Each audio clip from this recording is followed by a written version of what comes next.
कृष्णाय वासुदेवाय हरये परमात्मने प्रणतः क्लेशनाशाय गोविन्दाय नमो नमः। न गुरोरधिकं तत्त्वं न गुरोरधिकं तपः तत्त्वज्ञानात् परं नास्ति तस्मै श्रीगुरुवे नमः। चलो सखी वहाँ चलें जहाँ बसत ब्रजराज, गोरस बेचत हरि मिले एक पंथ दुई काज।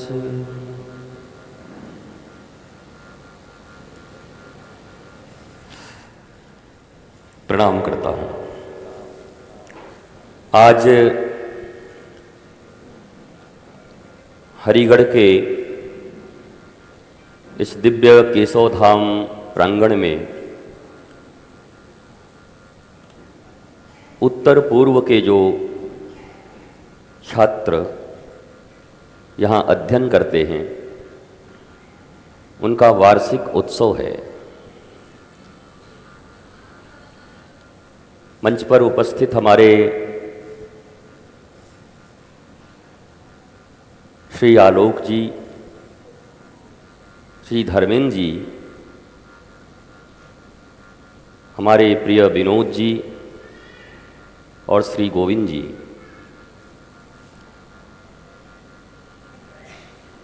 उपस्थित जनप्रतिनिधिगण, कार्यकर्ता, छात्र, समाज के गणमान्य लोग और सभी प्रतिष्ठित भारतीय, कोई भी उत्सव ऐसे कोई जयंती पुण्यतिथि की तरह मनाने के लिए नहीं मिलता है। एक मोनोटोनस, मुझे क्षमा करेंगे बीच बीच में थोड़ी इंग्लिश आएगी,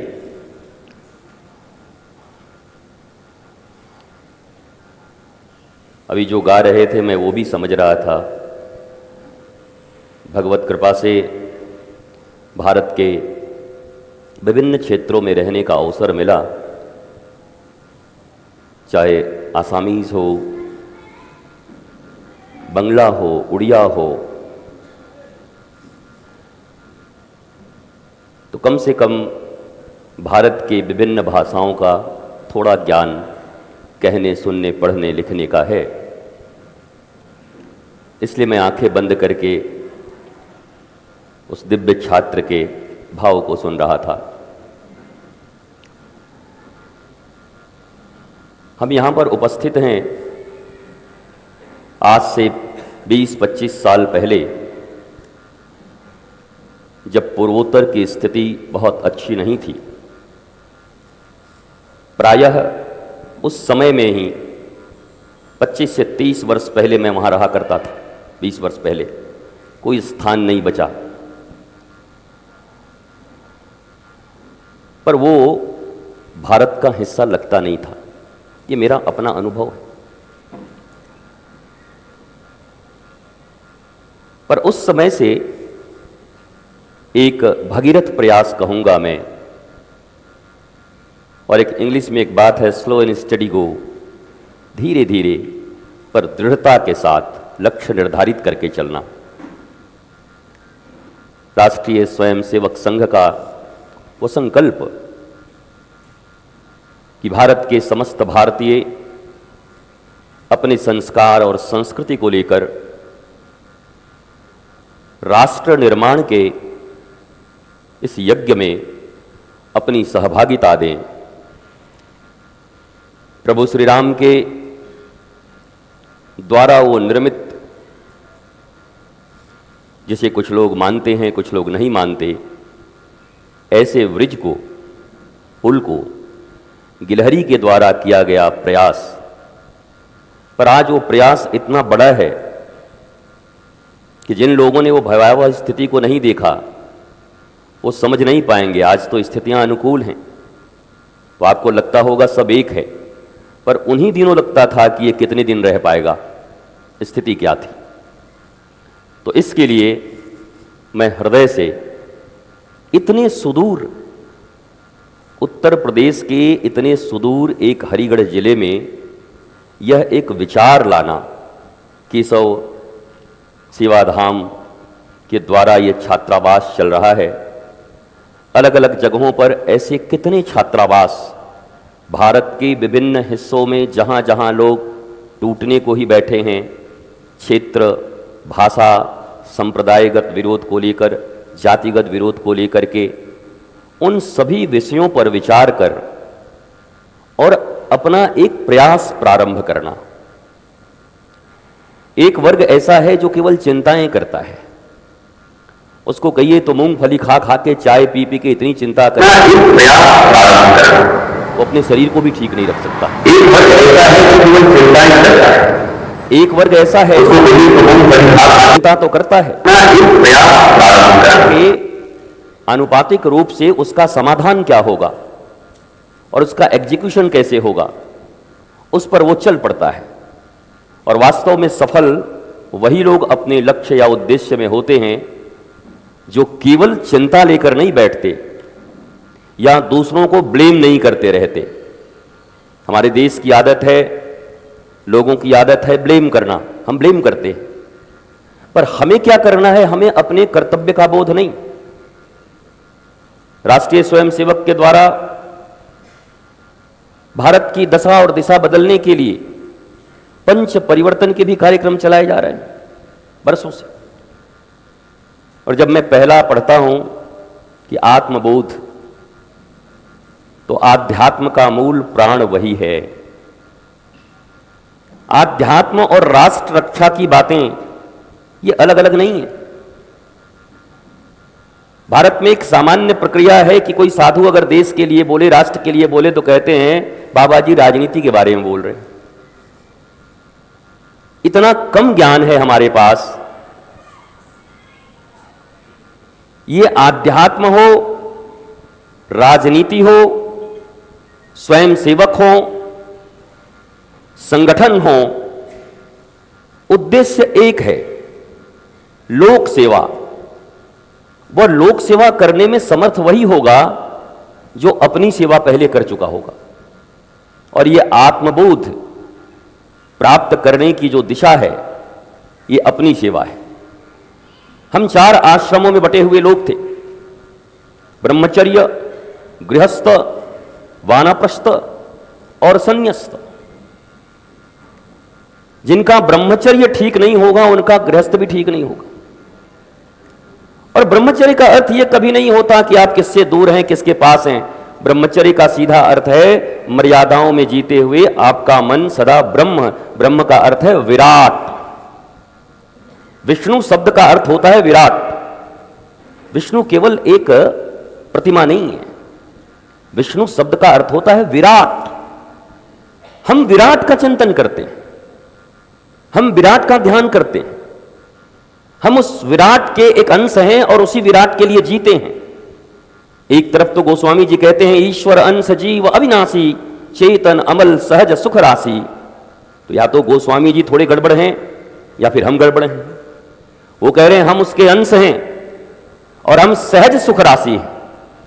अलग से प्रयास नहीं करना हमें सुखी होने के लिए, पर हम तो देख रहे हैं कि सारी दुनिया सुखी होने का प्रयास कर रही है और दुख में मरी जा रही है। तो गोस्वामी जी का यह बात कि हम सहज सुख राशि हैं, यह हम पर सिद्ध नहीं होता, क्योंकि हमने वो सहज सुख राशि होना स्वीकार नहीं किया। आज मैं एक आधारभूत चीज सिर्फ आपको बता रहा हूं देखिए, मैं बोलूंगा तो पता नहीं कितने घंटे बोलूं, पर मर्यादा है, हमारे पास एक समय है, 20 मिनट्स, 25 मिनट्स। उसमें हमें आपको बोलना है, आपको कन्वे करना है, आपसे वार्तालाप करनी है। हम यहाँ केवल एक जन्मदिन या ऐसे कुछ वर्षगांठ मनाने को लेकर के एक आयोजन हुआ, आए बैठे, भाई साहब ने बुलाया था इसलिए जाना पड़ा, 10 मिनट के लिए आ गए, आधे घंटे के लिए आ गए और चले गए। क्या बनेगा? क्या कर लेंगे आप? क्या हो जाएगा? हमारी ये सेवाएं निरंतरता के साथ जब चलती है तब जाकर कहीं कोई परिवर्तन आता है। हमारे गुरुदेव ने हमें एक बात कहा था, लगे रहो। ये तो फिल्म बहुत बाद में आई, लगे रहो मुन्ना भाई, पर वास्तव में लगे रहो का सिद्धांत जीवन में क्षण क्षण में जो लोग बदलते रहते हैं, जिनके उद्देश्य नहीं है, जिनका कोई लक्ष्य नहीं है, उनका एक ही उद्देश्य है, बाप बड़ा ना भैया, सबसे बड़ा रुपया, ताता थैया। उस रुपया के लिए जो करना पड़े करने को राजी रहो। प्रकृति नोच दो, मनुष्य नोच दो, संस्कृति समाप्त कर दो, शिक्षा हटा दो। किसी देश के लिए इससे बड़ा दुर्भाग्य क्या हो सकता है जहां शिक्षा और चिकित्सा के साथ माफिया शब्द लगते हो? कभी चिंतन किया आपने? जिस सनातन संस्कृति में कहा गया कि सा विद्या या विमुक्तये, विद्या यो है जो हमें मुक्ति प्रदान करती है जीते जी, मरने के बाद पता नहीं, जीते जी जो हमें लिबर्टी देती है, स्वतंत्रता देती है, free from all mental anxieties, सब कुछ आनंद, आह्लाद, प्रेम, शांति, आंतरिक विज्ञान, आंतरिक तकनीक। वर्तमान भारत हो या विश्व हो, उसकी हालत कैसी है? हम एक्सटर्नल साइंस, एक्सटर्नल टेक्नोलॉजी के ऊपर बहुत जोर दे रहे हैं। जेस्चर से बल्ब जलते हैं, ऐसे चुटकी बजाओ बल्ब जलते हैं, मशीन चलती है, रोबोट बनते हैं।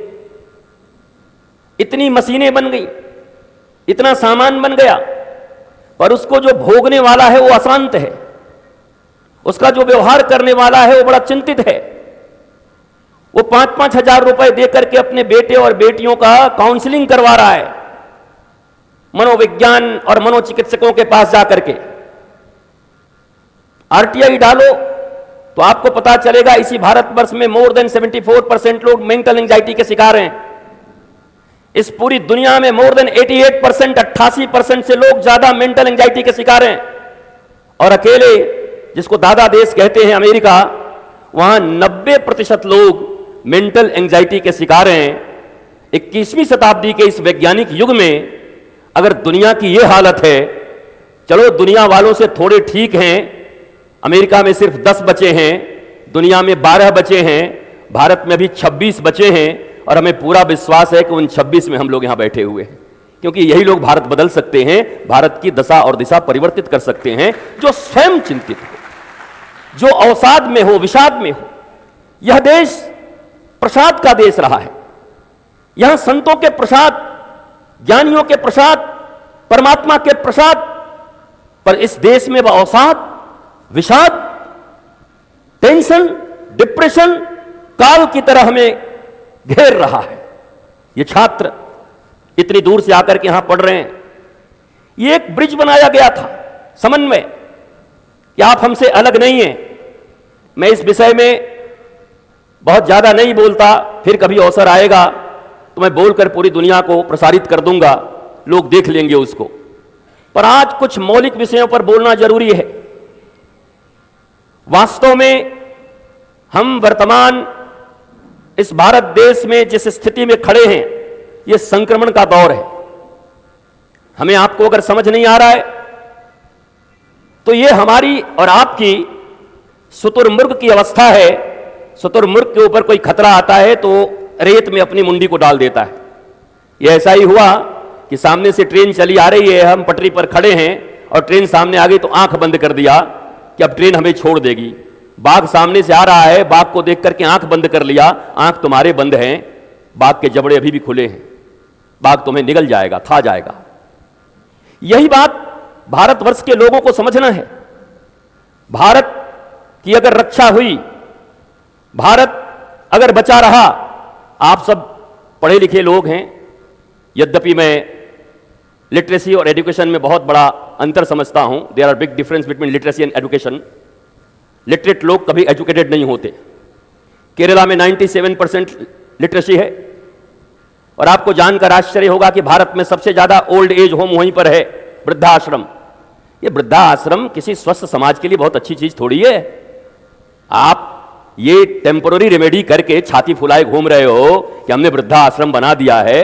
भारत देश में जहां श्रवण कुमार अपने दिव्यांग माता पिता को लेकर के और कंधे पर बिठा करके उन्हें तीर्थ यात्राएं कराता है, वो देश वृद्धाश्रम बना करके छाती पीट रहा है और फीता काट रहा है। इस देश की दुर्गति इससे ज्यादा और क्या हो सकती है? आपने ठीक कहा, यह अनाथ आश्रम नहीं है, और मैं भी ऐसा मानता हूं। हमारी भारतीय संस्कृति में विश्वनाथ और जगन्नाथ जिसके नाश हैं, उस भारत देश के बच्चे कभी अनाथ नहीं हो सकते। वो सदा सनाथ रहेंगे, उन्हें कोई अनाथ नहीं कर सकता। हम अनाथ हो ही नहीं सकते, हमारे नाथ हैं। लेकिन चिंतन का विषय है, एक मौलिक धर्म होता है और एक युगानुकूल धर्म होता है। श्रीमद् भागवत की जब कथा आती है तो एक बड़ा प्यारा श्लोक आता है। भागवत जी का कथा तो आप लोगों ने बहुत सुना होगा। चौथे दिन कृष्ण का जन्म होगा, पांचवें छठे दिन रुक्मिणी जी का विवाह होगा, ये होगा, इतने भर का सोना ले आना, इतना चांदी ले आना, ये चढ़ा देना, वो खिलौना बांट देना। इससे तुम थोड़ी बचोगे, इससे तुम्हारी थोड़ी रक्षा हो जाएगी। कितने दिन बचोगे? पेशावर में नहीं होता था, लाहौर में नहीं होता था, सिंध में नहीं होता था, कांधार में नहीं होता था। कहां नहीं होते थे ये? किस जगह नहीं होता था? हमारी तुम्हारी आंखों के सामने ही वो समाप्त हो गया, मिट गया। आज वहां पर दीपक नहीं जलते। 2500 वर्षों में 25 खंड हो चुके भारत के। 1857 के बाद 6 खंड हो चुके भारत के, 6 खंड। और आज भी जिस भारत में आप रहते हैं बहुत सुरक्षित नहीं है। हम देख रहे हैं बहुत सारी चीजें ऐसी हैं जो खंडित करने के लिए इस देश में खड़ी हैं। अगर आज हमारा उद्देश्य केवल पद, पैसा और प्रतिष्ठा रहा, एक बात सदा याद रखिएगा, कोई व्यक्ति जो राष्ट्र के लिए जी रहा हो, कोई व्यक्ति जो इस संस्कृति के लिए जी रहा हो, सनातन संस्कृति के लिए, कोई व्यक्ति जो इस मानवता के लिए जी रहा हो, क्योंकि सनातन ही मानवता का परिचायक है। इस दुनिया में मजहब, पंथ हजारों लाखों हो सकते हैं, पर धर्म एक था, एक है और एक ही रहेगा। धर्म कभी अलग अलग नहीं हो सकते। हमें इस बात को समझना होगा। हमें बोलते हैं धर्म की जय हो, अधर्म का नाश हो। हमने किसी पर्टिकुलर धर्म की बात कहां की? धर्म पर्टिकुलर होता ही नहीं, धर्म तो धर्म होता है। पंथ हजारों हो सकते हैं, नाना मुनि नाना मत, ये हमारे शास्त्रों का सिद्धांत है।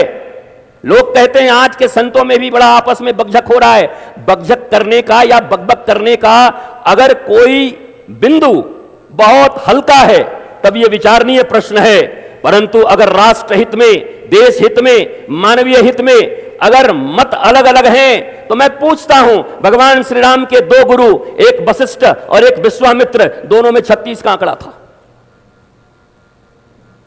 तब उनसे नहीं पूछते आप कि भैया राम जी मर्यादा पुरुषोत्तम के गुरु आप लोग हो, आप लोग में ऐसे क्यों है? दोनों में कभी 36 के आंकड़े रहे। मत अलग अलग होना यह जरूरी है, मत अलग अलग हो सकते। राष्ट्र की रक्षा करनी, हमें राष्ट्र के लिए जीना है।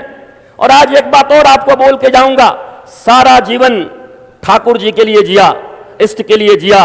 आज ये बोलते हुए मुझे थोड़ा भी संकोच नहीं है कि भारतवासियों को वर्तमान परिप्रेक्ष्य में, वर्तमान संदर्भ में वास्तव में युगानुकूल धर्म अपना करके अगर इष्ट किसी को बनाना चाहिए तो राष्ट्र देव को इष्ट बना करके पूजा करनी चाहिए और राष्ट्र की रक्षा करनी चाहिए। राष्ट्र होगा तो सब होगा, भजन भी होंगे, कीर्तन भी होंगे, जागरण भी होंगे, सत्यनारायण भी होगा, जो चाहते हो वो होगा। पर जरा सोचो, जहां तुम्हारे राष्ट्र नहीं बचे वहां कुछ भी नहीं बचा, तुम भी नहीं बचे।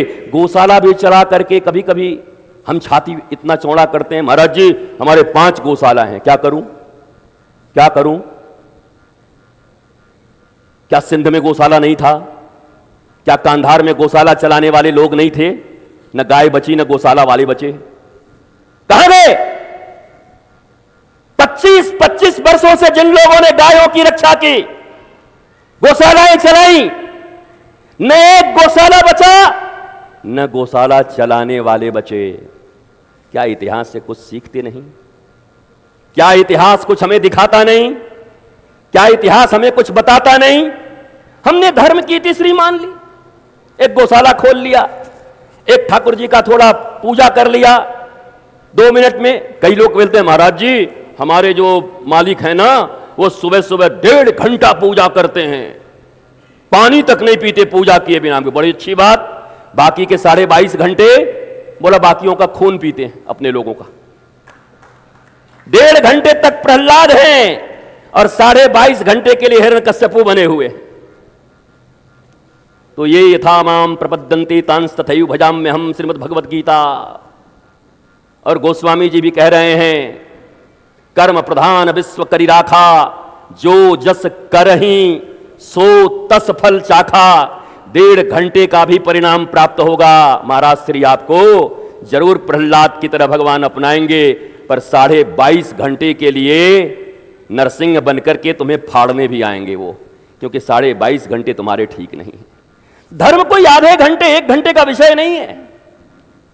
24 आवर्स 24 घंटे के जीवन में धर्म आप्यायन करना चाहिए, धर्म अपनाना है, ईश्वर को अपनाना है। कहते हैं ईश्वर दर्शन एक बार हो जाए महाराज जी तो जीवन बन जाएगा। वृंदावन में बहुत सारे लोग आते हैं, रोज हजारों लोग आते हैं महाराज जी एक बार ठाकुर जी का दर्शन हो जाए तो जीवन बदल जाएगा। हमने कहा दुर्योधन का नहीं बदला, रावण का नहीं बदला, रुक्मिणी का नहीं बदला, पौंड्रक का नहीं बदला, जरासंध का नहीं बदला, काल यवन का नहीं बदला, तुम्हारा कैसे बदल जाएगा? एक बार भगवान देख लोगे तुम्हारा जीवन बदल जाएगा। अरे भाई कमाल आदमी हो। भगवत दर्शन नहीं, भगवत आप्यायन। प्राप्ति और आप्ति में बड़ा अंतर है। भारतीय सनातन संस्कृति इस बात को मानती है कि भगवान हमें स्वयं प्राप्त हैं, बल्कि ये सनातन संस्कृति तो ये कहती है कि दासोहम से शिवोहम तक की यात्रा हम करते हैं। एक समय दासोहम है और एक समय शिवोहम है, तत्वमसि। ये इस बात का निनाद करती है, उद्घोष करती है। और आप कह रहे हैं एक बार भगवत दर्शन हो जाए तो जीवन सफल हो जाए, भगवत दर्शन हो जाए, कन्हैया आ जाए मुरली लेकर के खड़ा हो जाए तुम्हारे सामने, तुम्हारा जीवन सफल हो जाएगा। कर लोगे? क्या हो जाएगा तुम्हारे जीवन में? बल्कि ये सोचो कि हमारे जितने भी देवी देवता रहे, हम कभी कभी चिंतन करते हैं आलोक जी कि जितने भी देवी देवता रहे उनका हमने देखा कि उनके हाँ शस्त्र तो हैं हाथों में, और उनके वाहन क्या है? सबसे पहले तो लक्ष्मी जी को ही देखा, उल्लू पे चढ़ के आती हैं। नारायण संभूता लक्ष्मी जिसके पास रहे वो समृद्धि बची रहती है। पर जब लक्ष्मी जी कभी कभी नारायण को छोड़ करके अपने वाहन से चली आती हैं, और लक्ष्मी टिकाऊ तो है नहीं, वो एक ही जगह स्थिर रहती हैं, क्षीर सागर में नारायण के चरण कमलों को अपने गोद में लेकर के निरंतर उसकी सेवा करती रहती हैं, वो कहीं टिकती नहीं। अगर उल्लू पे चढ़ करके कभी तुम्हारे घर पे आ भी गई और तुमने सोचा कि अब तो हमारे घर में आ गई, तो वो तो चली जाएंगी, वाहन छोड़ जाएंगी। इसलिए ज्यादातर लोगों की हालत कैसी हो गई है ये मैं नहीं बताऊंगा, आप समझ सकते हो, क्योंकि वाहन उनके पास है। आज इतना बड़ा एक प्रकल्प चल रहा है, हरिगढ़ की नहीं पूरे भारत और दुनिया के लिए। और आप विश्वास करिए आज के बाद दास जहां भी जाएगा तो भारत को अटूट रखने के लिए वर्षों से चल रहे इस छात्रावास के प्रकल्प को, भारत के जोड़ने के प्रकल्प को और तेजी से कैसे आगे बढ़ाया जाए, जीवन में मुझे देने की कुछ जरूरत नहीं। मैंने ये घोषणा करके रखा है, 52 वर्ष का आयु हो गया, आज तक घोषणा है, नहीं लेना कुछ, लेकिन यहां के लिए जरूर कहूंगा कि नॉर्थ ईस्ट के 72 छात्र नहीं 72,000 छात्र यहां आकर के पढ़ सके, पूरा भारत जुड़ सके। हमें इसके लिए भी काम करना है।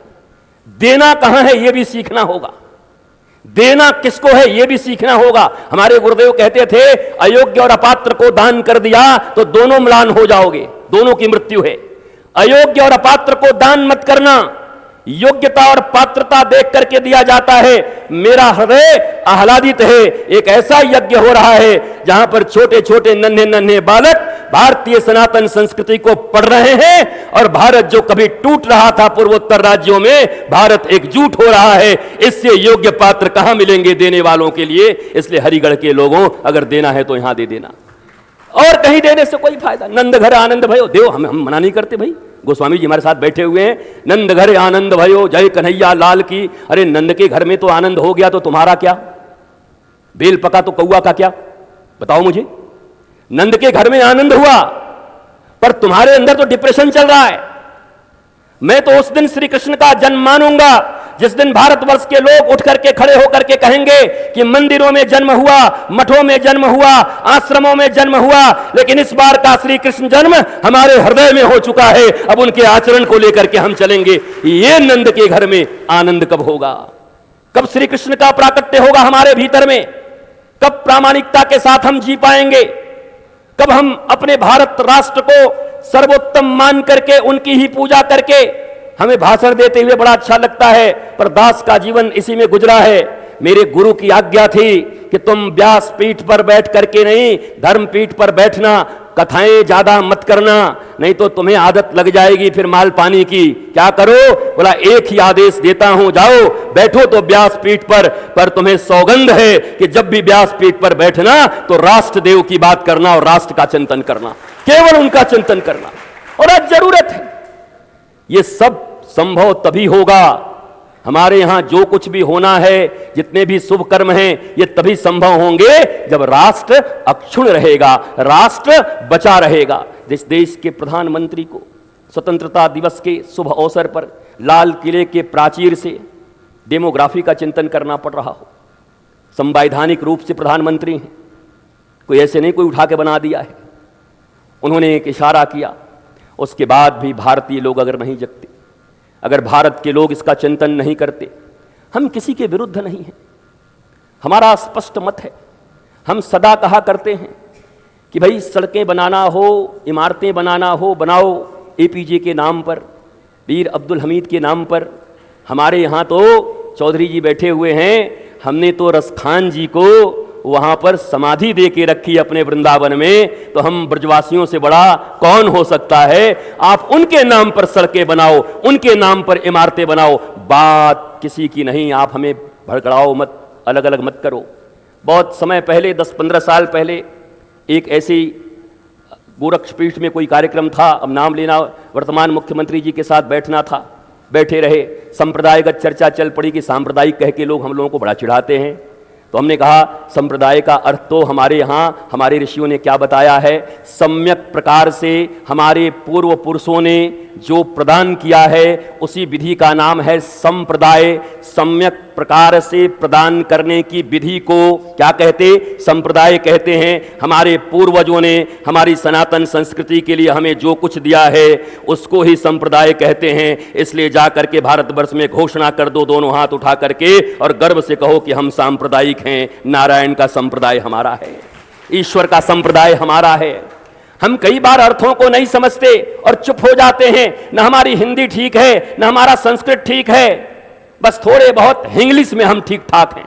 मुझे एक बात समझ नहीं आती महाराज, जापान अपनी भाषा बोलता है, जर्मनी अपनी भाषा बोलता है, चाइना अपनी भाषा बोलता है, बोलते हैं सब अपनी भाषा, फ्रांस अपनी भाषा बोलता है। टेक्नोलॉजी तुम्हारी ज्यादा उन्नत है कि जर्मनी की है?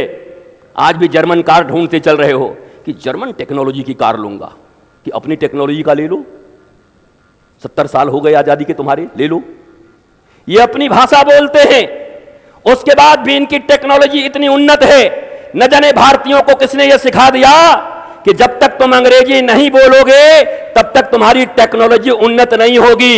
ये अपनी भाषा में टेक्नोलॉजी की पराकाष्ठा पर पहुंच गए, विज्ञान की पराकाष्ठा पर पहुंच गए, और हम G for gentleman, hat pat cat टोपी लगा करके बच्चा बचपन से पढ़ रहा है जी फॉर जेंटलमैन। अब अपना ही पिताजी जब चौधरी जी आकर के धोती कुर्ता पहन करके खेती करके खड़ा होंगे तो इन्हीं का पोता कह देगा ये तो गंवार है, जेंटलमैन तो कहते हैं जो हैट पैंट लगाया हो। बताओ, मैं तो रिक्वेस्ट करूंगा आप सबों से, केवल सरकारों पर आशा मत रखिए। स्कूल सरकारी है, अस्पताल सरकारी है, तुम्हारे बच्चे भी सरकारी हैं। बोलो हाँ? सनातन के 16 संस्कार अपने घरों में क्यों नहीं देते? आज तो जो स्थिति है, हमें तत्काल अपने भारतवर्ष को बचाना है, लेकिन लॉन्ग टर्म में अगर भारत बच सकता है तो एक ही तरीके से, जब शिक्षा नीति अपने सनातन संस्कृति को हो और आधुनिक विज्ञान से मिश्रित हो, कॉम्बो। और इसीलिए दास ने एक बीड़ा उठाया और जल्द ही इसी वर्ष शायद शिलान्यास भी देखने को मिले और भारतवर्ष को 2 वर्ष के भीतर दुनिया का सबसे बड़ा विश्वविद्यालय, जहां आप हार्वर्ड और इन सब विश्वविद्यालयों को भूल जाएंगे, वैसा विश्वविद्यालय सनातन संस्कार को लेकर के और आधुनिक विज्ञान, चाहे आर्टिफिशियल टेक्नोलॉजी क्यों ना हो, इन दोनों के मिश्रण से एक महाविद्यालय का निर्माण हो रहा है। भारत के 6,40,000 गांवों में सनातन शिशुशाला के निर्माण के लिए दास ने बड़ी उपाय किए हैं और हमें संघ का भी बड़ा योगदान मिलता रहता है। आने वाले समय में भारत के 6,40,000 गांवों में आधे घंटे के लिए उन छोटे छोटे शिशुओं के लिए, जिन रामायण के कोई पन्ने फाड़ दे रहा है, कोई भगवत गीता के पन्ने फाड़ दे रहा है, हम नहीं कहते कोई विवाद करने के लिए, जो चीजें आपको स्वीकार्य नहीं है आप उसको छोड़ दो। पर रामायण में यह भी तो लिखा हुआ है, प्रातःकाल उठ के रघुनाथा, मातु पिता गुर ना वही माथा। ये बात किसको पसंद नहीं होगा, पर अब वर्तमान भारत की हालत क्या है? प्रातःकाल उठ के अनाथा, मोबाइल में मारही माथा। बताओ, रघुनाथ उठ करके माता पिता और गुरु को प्रणाम कर रहे हैं और ये मोबाइल में माथा मार रहे हैं। उसके बाद भी मैं कभी कभी सोचता हूं, आलोक जी जिसने हमको ये सब में झोंका, वो एलन मस्क 10 मिनट चलाता है। उसने बोला हम 10 मिनट फोन छूते हैं, केवल 10 मिनट्स 24 घंटे में। रोनाल्डो के बारे में सुना कि 16 साल का बच्चा हो गया, हाथ में फोन नहीं दिया, खरबपति आदमी है, चॉकलेट नहीं खाने दिया, चिप्स नहीं खाने दिए। और हमारे यहां तो मां को तो फुर्सत ही नहीं है। जरा याद करो, यही भारत की माताएं रहीं जिन्होंने उस हिरण्यकश्यपु के घर में भी कयाधु नाम की धर्म पत्नी ने अपने गर्भ से राक्षस के गर्भ में एक दिव्य भक्त बालक का जन्म दिया, जिसका नाम प्रहलाद है। इसलिए आप ये मत कहो, क्या कहूं, ये शराब बड़ा पीते हैं इसलिए बेटा नालायक हो गया। वो तो महाराक्षस था, फिर भी बेटा इतना बड़ा भक्त हो गया। मां के अंदर ताकत है। भारत देश ऐसा है, जननी अगर ठीक हो गई तो मुझे पक्का पता है किसी असुर के घर में, और असुर ये सिंह ताल वालों को नहीं कहते, संस्कृत में असुर शब्द की व्याख्या की गई है, असुसु रमन्ते इति असुर, अर्थात जो केवल मैं और मेरे की चिंतन में लगा हुआ है।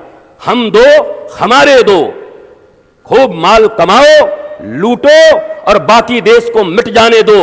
असुर शब्द का प्रयोग हमारे शास्त्रों में इन्हीं के लिए किया गया है। हम तो झूठा ही ऐसे ऐसे बना देते। हमें तो कभी कभी शंका होती है, बोलने में हमको लज्जा भी नहीं आता, कि हम जब दुर्गा अष्टमी पर या दुर्गा पूजा के बाद जब विजयादशमी पर तीर लेकर के रावण को तीर मार रहे होते हैं प्रतीक के रूप में, तो ये ठीक है कि रावण जल रहा होता है, पर कई बार कई जगह भारत के कई हिस्सों में मुझे शंका हो जाता है कि जलने वाला रावण है कि जलाने वाला रावण है जो जला रहा है। हमको यही पता नहीं चलता। जो सामने खड़ा है उसका चरित्र ठीक नहीं देखता, और जो जल रहा है प्रतीक ठीक है। आज तक भी रावण को जला रहे हैं, प्रतीक है। 1 लाख पूत 1.25 लाख नाती, ता रावण घर दिया न बाती। रावण इतना खतरनाक आदमी था महाराज कि जब शिवजी को कभी प्रणाम करने जाता था गुरुदेव कह करके, तो कहते हैं कैलाश उठा लिया करता था। और पार्वती जी कहती भूकंप आ गया। क्या बोला? नहीं, भूकंप नहीं आया, चेला आया है प्रणाम करने के लिए। बोला ये कैसा चेला है? बोला ऐसा चेला है झुक नहीं सकता, ये उठा करके बोलता है प्रणाम। तब मुझे बाद में याद आया कि वास्तव में ये पुष्पा फिल्म उसी रावण से प्रेरणा लेकर के बनी होगी। रावण नहीं झुकता था, गुरु को भी प्रणाम करने जाता था तो उठा लेता था प्रणाम। भोलेनाथ कहते नीचे रख दे भाई, तेरा प्रणाम बड़ा खतरनाक है, इसके परिणाम ठीक नहीं होंगे। हम धर्म का अर्थ क्या समझते हैं? धर्म का एक ही अर्थ है। आज मैं फिर आपको प्रणाम, देखो अब मैं बहुत ज्यादा हड़बड़ हड़बड़ बोल रहा हूं, आप देख रहे होंगे। ये मर्यादा है समय की, समय की मर्यादा के कारण थोड़ा तारतम्य टूट रहा है। लेकिन मैं एक ही बात बोलना चाहता हूं, फिर ध्यान से सुनो। वर्तमान भारत की रक्षा के लिए जो भी कार्यकर्ता हैं देश के, हम सब कार्यकर्ता हैं किसी न किसी रूप में। आध्यात्म के कार्यकर्ता, राष्ट्र के कार्यकर्ता, अपने संगठन के कार्यकर्ता, सब राष्ट्र के लिए जी रहे हैं। सभी कार्यकर्ताओं का एक ही लक्ष्य हो, कोई आपको वैल्यू दे न दे, किसी से अपेक्षा मत रखो। उपेक्षा को लेकर के चिड़चिड़ाओ मत, क्योंकि देश हमारा है, बच्चे हमारे हैं, ये बच्चे बड़े हो जाएं और बड़े होने तक बांग्लादेश की तरह इन्हें अपने माता पिता के सामने लुटना न पड़े। उस भारत के निर्माण के लिए कोई हमें देखे न देखे, हम अपने बच्चों के लिए काम कर रहे हैं, हम किसी और के लिए काम नहीं कर रहे। ये देश सेवा का भी और समाज सेवा का भी एक हमारे भीतर में एक है ना, हम देश सेवक हैं, हम समाज सेवक हैं। ये अभिमान भी कम करो, ये अभिमान खतरनाक है। जिनको पैदा किया है पहले उनकी सेवा कर लो, उनकी हालत ठीक नहीं है, उनके साथ बड़ा दुर्दांत स्थिति होने वाला है। तो सीधा सीधा कहो, न मैं राष्ट्र की सेवा कर रहा हूं, न मैं समाज की सेवा कर रहा हूं, मुझे अभिमान किस बात का है? दुकान हमारे, मकान हमारे, जलेगा किसका, मरेंगे कौन? इसलिए मैं तो केवल अपनी सेवा कर रहा हूं। ये बात कहने से हमारा अहंकार मिट जाएगा। राष्ट्र सेवा का अहंकार और समाज सेवा का अहंकार ज्यादा है। बोलो बिटिया, हम उस बच्चे को बचाने के लिए कर रहे हैं काम, कि बच्चा आगे चल करके बड़ा काम करे। हमें किस बात का अहंकार हो कि हम राष्ट्र बचा रहे हैं? हमें किस बात का अहंकार हो कि हम धर्मगुरु हैं? पहले धर्मशास्त्र में तो धर्मगुरु नाम का कोई शब्द ही नहीं है। धर्मगुरु और बाबा नाम का कोई शब्द नहीं है, पता नहीं कि कहां से 10-20 साल में आ गया। धर्मगुरु और बाबा ये शब्द नहीं है। हमारे यहां गुरु हैं, सदगुरु हैं, ऋषि हैं, महर्षि हैं, मुनि हैं, आचार्य हैं, ऋत्विक हैं, होता हैं, अधर्वयु हैं, याज्ञिक हैं, पर धर्मगुरु नाम का कोई शब्द हमारे शास्त्रों में नहीं है। और बाबा तो है ही नहीं, पर शब्द भी विकृत हो रहे हैं। किसी राष्ट्र की संस्कृति को धीरे धीरे विकृत किया जाता है। शब्द ब्रह्म है, अगर शब्द ने अपना मूल्य खोया तो हम धीरे धीरे राष्ट्र की मर्यादा, अपनी मर्यादा और संस्कार संस्कृति की मर्यादा भूल जाएंगे। मैं अगर हाथ उठवा दूं यहां पर आप लोगों से कि सनातन के 16 संस्कारों के नाम भर बता दो, तो आप चुप हो जाओगे। याद रखो, केवल जिंदाबाद मुर्दाबाद से कोई संस्कृति आज तक नहीं बची।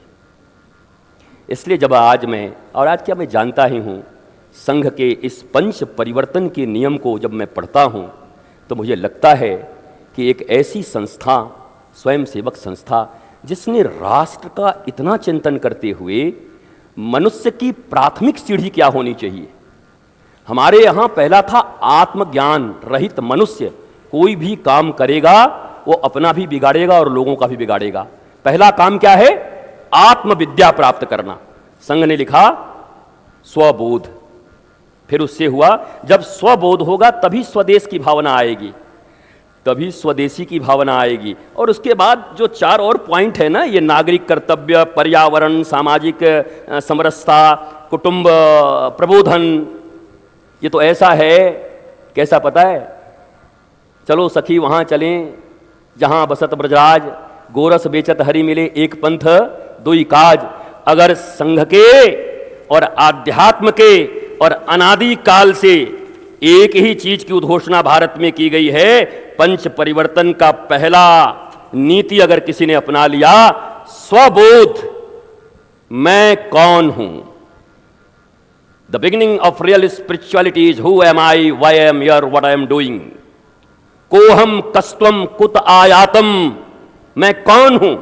70 साल के लिए इस पृथ्वी पर आया हुआ हूं। गुब्बारे फूट जाएंगे 10 साल के बाद, हमारे भी फूटेंगे, आपके भी फूटेंगे, और दुनिया हमारी मिट जाएगी उसके बाद। ये जितना जमा उमा किए हो कुछ काम नहीं आएगा। जितने तमगे लगे हैं, भारत अवार्ड, फलाना अवार्ड, कोई देखने वाला नहीं रहेगा। 2-3 पीढ़ियों के बाद तो अपने बच्चे भी नहीं फोटो वोटो लगाते, सब खत्म कर देंगे।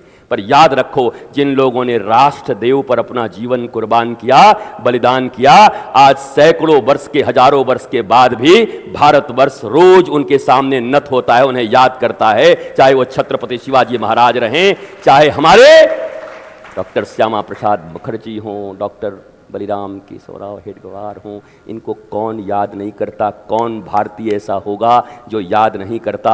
मजबूरी किसी की हो सकती है, दल के दलदलों की मजबूरी हो सकती है, पर हम दल के दलदल में नहीं हैं। हम तो भारत के दिल की बात करने वाले लोग हैं। हम भारत के दिल से जन्मे हैं और भारत के दिल के लिए काम करते रहेंगे। कोई कहीं भी हो, आप प्रयत्न करें उन लोगों को अपनी तरफ लाने के लिए, राष्ट्र का बोध देने के लिए, आत्मबोध देने के लिए, आत्मगौरव उत्पन्न करें उनके ऊपर। आपका उपेक्षा हो रहा है, चिंता मत करो, आपके बच्चे इसी उपेक्षा के कारण बनेंगे। अगर आज आप घबरा गए, यहाँ क्या बदलाव आ गया, क्या हो रहा है बताइए, तो यहाँ तो यही चल रहा है, वहां तो यही चल रहा है, अब ज्यादा नहीं कहना चाहता, ये कह करके अपनी वाणी को विश्राम देता हूं। आज बहुत खराब लग रहा है, शांत नहीं हो, कुछ प्राप्त नहीं हो रहा है, सब खराब दिख रहा है। समय आएगा कि प्राणियों की भीख मांगते हुए दौड़ोगे इधर उधर। इसलिए अपनी अपेक्षा और उपेक्षा का त्याग करके जिन बच्चों को आपने जन्म दिया है, वो बच्चे एक ऐसे भारत में निवास कर सकें कि आराम से बैठ करके अगर श्री राम कहना चाहें तो राम कह लें, भारत माता की जय कहना चाहें तो भारत माता की जय कह लें, और अगर वो वंदे मातरम कहना चाहें तो भारत के किसी भी कोने में अकेले भी खड़े होकर के वंदे मातरम का उद्घोष कर सकें।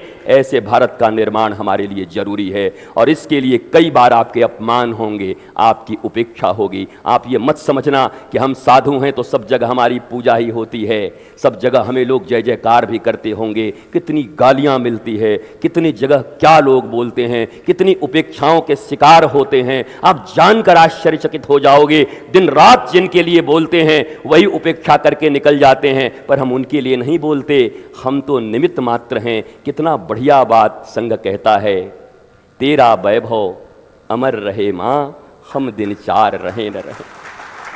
हम तो उनके वैभव के लिए था।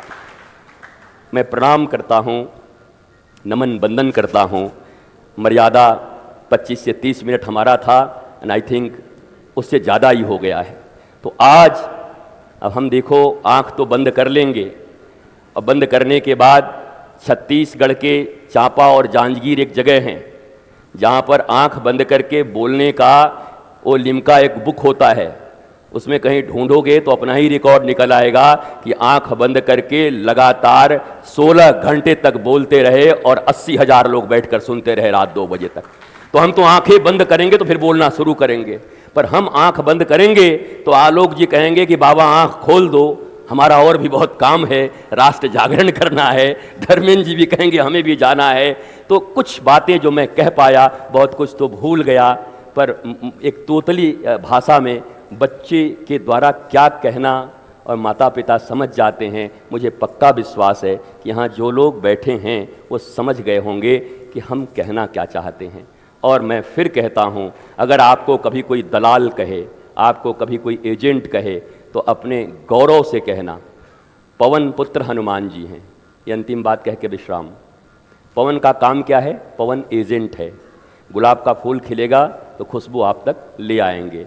हनुमान जी के पिताजी जब एजेंट बनने में संकोच नहीं किए, तो हम राष्ट्र के निर्माण कर रहे राष्ट्रीय स्वयं सेवक संघ के जैसे संगठन के लिए अगर एजेंसी लेकर के उसका प्रवाह करने का काम करें, और कोई दल्ला भी कहे तो कहो गौरव से कि हम दल्ले ही हैं, पर राष्ट्र सेवा के हैं, भारत माता के हैं, राष्ट्रीय स्वयं सेवक संघ के। मुझे पता है आज लाखों की संख्या में मुझे गालियां भी मिल सकती हैं, ये तो बाबा आज मैं तुमको अनफॉलो करता हूं, तुम पर से मेरा विश्वास उठ गया। अब तुम्हारे विश्वास के लिए मैं भारत को थोड़ी बलि चढ़ा दूं? मेरा अपना व्यक्तिगत फॉलोअर्स और मेरे अपने व्यक्तिगत आश्रम और मेरे व्यक्तिगत गाड़ियां और मेरी निजी प्रतिष्ठा मेरे भारत मां के प्रतिष्ठा से कभी ज्यादा नहीं हो सकती। 1000 बार कुर्बान है अपनी भारत मां के प्रतिष्ठा पर। और मैं प्रणाम करके आप सबसे पुनः निवेदन करते हुए, ये समय बहुत अद्भुत है, बॉर्डर लाइन पे खड़े हैं। अगर आज अपने अहंकार की थोड़ी चिंता कर गए, अगर अपने धन और वैभव के लिए केवल सोचे, तो ये डंडा चाहे इधर गिर जाएगा चाहे इधर, या तो भारत पूर्ण रूप से सुरक्षित हो जाएगा। और हम ऐसे बॉर्डर पर खड़े हैं। मैं संत हूं और ये मुझे कहते हुए अतिशयोक्ति नहीं लग रहा कि दंड इधर भी गिर गया तो खंड खंड हो जाओगे। इसलिए भारत का चिंतन करेंगे, अपने बच्चों का चिंतन करेंगे। हमने उनको जन्म दे दिया है, हम उनको बियाबान आग लगे हुए जंगल में अब नहीं छोड़ सकते। एक सुरक्षित भारत देने का प्रयास करेंगे। प्रणाम करता हूं, नमन करता हूं, वंदन करता हूं। भारत माता की, भारत माता की, भारत माता की प्रणाम। पूज्य श्री मैं एक लाइन गा दूं क्या? भगवान नाम एक लाइन बस।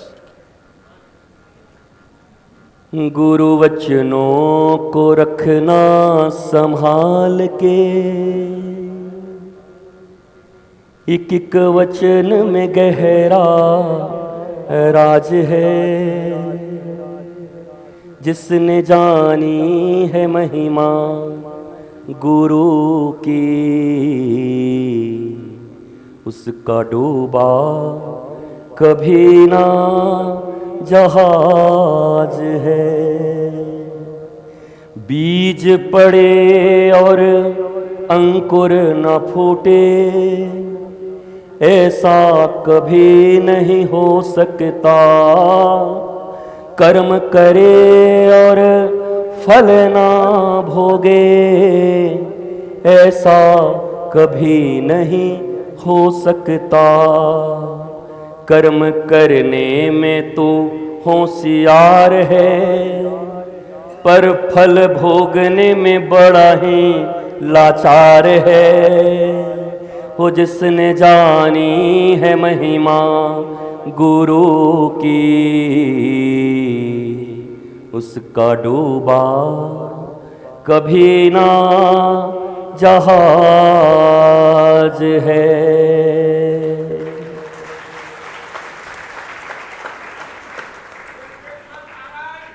जय। पूज्य श्री, आपसे एक मेरा करबद्ध निवेदन है। हम प्रतिवर्ष पाँच आजीवन सदस्य सेवा कार्य के लिए बनाते हैं, लेकिन आपके चरण कमल अलीगढ़ में पढ़ने वाले थे। ऐसा जैसे ही विदित हुआ तो अब तक का ये रिकॉर्ड बना के इस वार्षिकोत्सव में हमारे 10 आजीवन सदस्य बने हैं। मैं आपसे विनम्र निवेदन करता हूँ